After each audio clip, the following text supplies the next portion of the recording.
मुंबई पुण्यानंतर इतर काही जिल्ह्यांमधल्या बातम्या। बीडच्या आष्टीमध्ये वकिलावर विरोधी पक्षकारानं हल्ला केल्याचं समोर आष्टी पोलीस ठाण्यामध्ये तक्रार देखील दाखल। पोलीस ऍक्ट कायदा वकिलांना तात्काळ लागू करा अशी वकिलांची मागणी।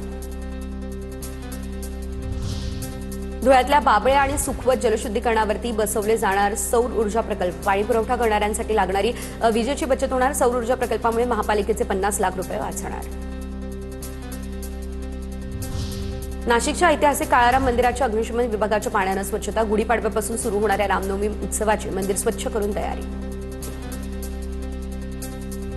अहिल्यानगर जिल्ह्यातील पारनेर वन विभागाच्या नर्सरीमध्ये 8 बिबटे जेरबंद, परंतु उन्हामुळे तापलेल्या पिंजऱ्यामध्ये बिबट्यांना त्रास होत असल्याची वन्यजीव प्रेमींची तक्रार। त्यांना पुन्हा एकदा नैसर्गिक अधिवासात सोडण्याची मागणी।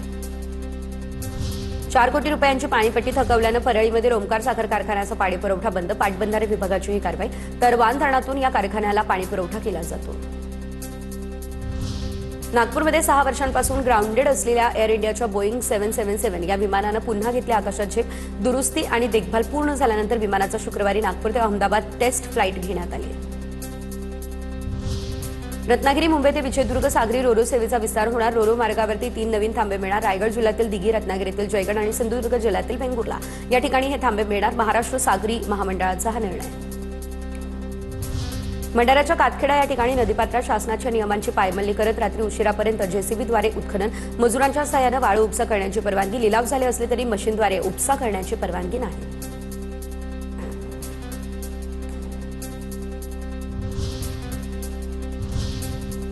आणि यानंतर इतर काही शहरांच्या बातम्या।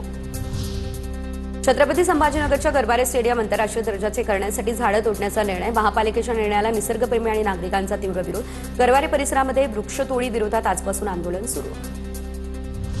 इगतपुरी या ठिकाणी अल्पवयीन मुलीवरती अत्याचाराचा गंभीर प्रकार समोर। मुलीने विरोध केलेल्या मुलीला मारहाण करण्याची माहिती। दुसऱ्या आरोपीने देखील मुलीला मारहाण केल्याचा आरोप। अमरावती या ठिकाणच्या पेपरफुटी प्रकरणामध्ये अटक असलेल्या गटशिक्षण अधिकाऱ्याची खासदार बळवंत वानखेडे आणि आमदार गजानन लवटे यांनी शिफारस केल्याची माहिती समोर। तर खासदार आमदारांच्या शिफारसीनंतर झेडपीच्या सीईओंनी सुधीर खाडेला नियुक्त केलेलं। नाशिकमधील प्रसिद्ध आयुर्वेदिक तज्ज्ञ डॉक्टर मनीषा जेजुरकर यांची आत्महत्या। मनीषा जेजुरकर यांनी गंगापूर रोड या ठिकाणच्या राहत्या घरात गळफास घेत आत्महत्या केली। आत्महत्येमागील कारण अस्पष्ट, पोलिसांकडून तपास सुरू। नांदेड या ठिकाणी बीएचएमएसची विद्यार्थिनी आकांक्षा गायकवाड हिच्या आत्महत्या प्रकरणामध्ये राष्ट्रवादीचे प्रदेश सचिव जीवन घोगरे यांच्यावरती अॅट्रॉसिटीचा गुन्हा दाखल।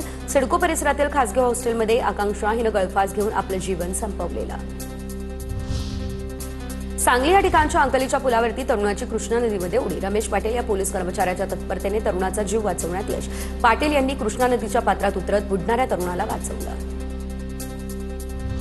बुलडाण्यामध्ये राष्ट्रीय महामार्ग क्रमांक 56 वर धावत्या खासगी बसला आग। इंदोरहून अकोल्याला जात असताना ही घटना घडली।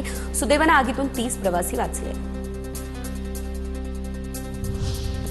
प्रशासकीय कामात पारदर्शकता आणि ग्रामीण भागातील समस्यांचं निराकरण करावं यासाठी पालकमंत्री चंद्रशेखर बावनकुळे यांच्या संकल्पनेतून अमरावतीच्या मार्डीमध्ये गाव मुक्काम आणि शिवार फेरीचं आयोजन।